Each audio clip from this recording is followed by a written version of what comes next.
At 75, Suzi Quatro remains a figure whose words carry both authority and authenticity.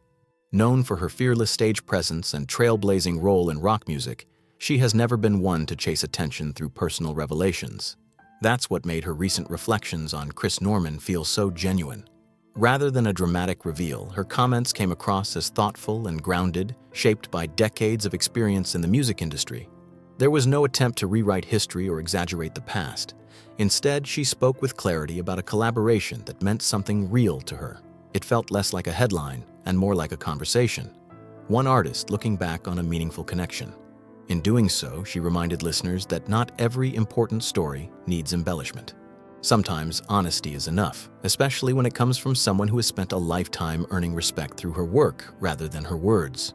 Detroit roots and early fireborn and raised in Detroit, Suzi Quatro grew up in an environment where music wasn't just entertainment, it was part of daily life. Her father's involvement in music created a household filled with rhythm and creativity, giving her an early foundation that many aspiring artists never get. From a young age, she showed not only talent but determination, stepping into a space that wasn't particularly welcoming to women at the time. By her teenage years, she was already performing, playing bass, and developing the confidence that would later define her career. Detroit itself, with its rich musical heritage, played a role in shaping her sound and attitude. It was a city known for grit and resilience, qualities that became part of her identity. These early experiences didn't just prepare her for success, they gave her the mindset to handle it. When she later spoke about Chris Norman, that same grounded perspective was evident, shaped by years of understanding what it takes to build something lasting in music. Breaking barriers in rock music. Suzi Quatro didn't just enter the rock scene, she changed it. At a time when female musicians were often limited to certain roles, she stepped forward as a bass player, bandleader, and unapologetic performer.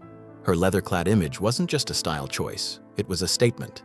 She demanded to be taken seriously, and she earned that respect through sheer talent and presence.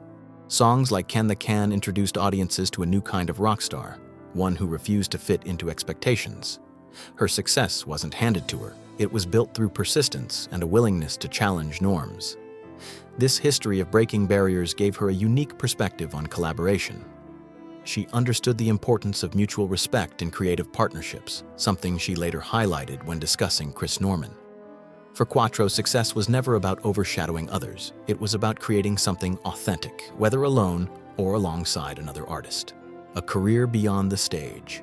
While music remained her core identity, Suzi Quatro proved early on that she wasn't limited to one medium. Her appearance on Happy Days introduced her to a broader audience, showing a different side of her personality. She brought the same charisma to acting that she did to music, making her presence memorable even in a different context. This versatility became a defining trait of her career. Over time, she expanded into radio, connecting with fans in a more conversational way and sharing her deep knowledge of rock history.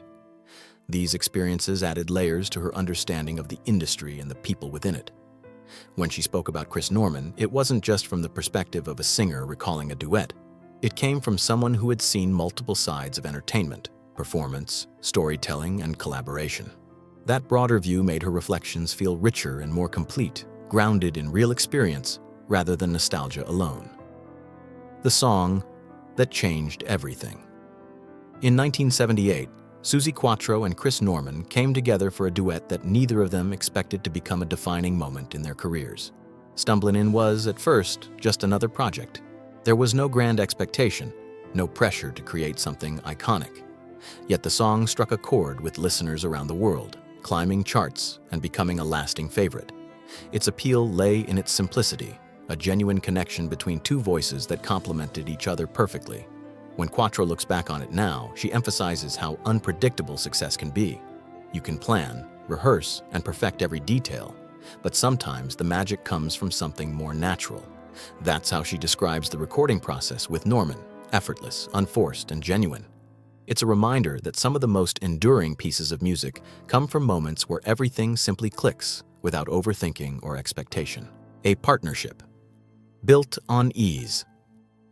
One of the most striking aspects of Suzi Quatro's reflection is how she describes working with Chris Norman. In an industry often shaped by strong personalities and competing egos, she recalls their collaboration as refreshingly simple. There was no tension, no struggle for control, just two artists focused on creating something meaningful. That ease translated directly into the music, giving their duet a natural quality that listeners could feel. Quatro has pointed out that this kind of experience is rare, especially when two established performers come together. It requires trust, respect, and a willingness to share the spotlight. For her, Norman embodied those qualities. He approached the project without ego, making it easier for both of them to connect creatively. This dynamic wasn't just beneficial, it was essential to the song's success. It's also why, decades later, she still speaks about that collaboration with such clarity and appreciation. Clearing up the speculation. Over the years, fans have often wondered whether there was more to Suzi Quatro and Chris Norman's partnership than music. It's a common narrative in the entertainment world, where strong on-stage chemistry is often mistaken for something more personal. Quatro has addressed this speculation with honesty and a touch of humor. She acknowledges the closeness they shared, but makes it clear that it was rooted in friendship and mutual respect. Both were committed to their own lives outside of the collaboration, and they maintained those boundaries. What they had, she explains, was something different, something built on shared creativity rather than romance. In many ways, that makes the story more meaningful. It shows that deep connections don't always need to fit a conventional narrative. Sometimes, the strongest bonds are the ones built on collaboration and understanding, without the complications that often come with personal entanglements. A lasting artistic connection. Even after decades, the connection between Suzi Quatro and Chris Norman hasn't faded. While their careers have taken different paths, they've remained linked by the song that brought them together. When they meet or speak, there's a sense of familiarity that comes from shared history. It's not about reliving the past, but appreciating it. Quatro has described these moments as easy and natural, much like their time in the studio years ago. That kind of enduring connection is rare in any field, especially one as fast-moving as the music industry. It speaks to the authenticity of their partnership and the respect they've maintained for each other over time. For fans, it adds another layer to the story of their duet, a reminder that the relationships behind the music can be just as meaningful as the songs themselves. A legacy that keeps evolving. Suzi Quatro's career is far from static. Even after decades in the industry, she continues to perform, record, and connect with audiences. Her influence can be seen in countless artists who followed her path, inspired by her determination and authenticity. Yet she doesn't dwell on legacy in a way that feels self-congratulatory. Instead, she focuses on the work itself, the music, the performances, and the connections she continues to build. Her reflection on Chris Norman is part of that ongoing story. It shows that even as time passes, certain moments remain significant. They become part of the larger narrative, shaping how an artist understands their own journey. For Quatro, that duet remains a highlight not because of its success alone, but because of what it represented. A simple, honest tribute. In the end, Suzi Quatro's words about Chris Norman stand out for their simplicity. There's no attempt to turn the story into something bigger than it was. Instead, she offers a straightforward acknowledgement of what they created together and what it meant to her. That honesty is what makes the tribute resonate. It reflects the same qualities that have defined her career: authenticity, strength, and a commitment to staying true to herself. Through her reflection, she not only honors a fellow artist, but also highlights the kind of collaboration that makes music timeless. It's a reminder that behind every great song, there's a story. And sometimes the most meaningful ones are the ones told without embellishment, simply as they are.